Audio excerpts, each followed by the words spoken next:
Magandang araw po sa inyo. Tayo pinakabiling isda. Isdang maliliit. Ayan po, binabalot po ni ma'am. Ayan po, may malalaki din na po naman. Ah. Gaga nga po. Kung tawagin sa Batangas sinaing na isda. Sa Quezon na ginanga.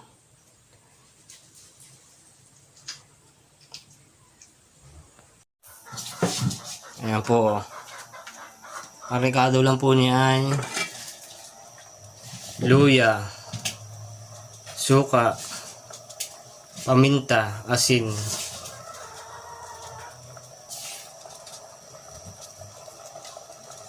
Ayan po Hindi mo na. langis. Nakulo na po.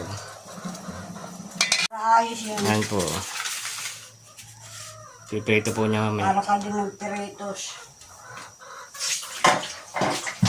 Busy po ang manay ko eh.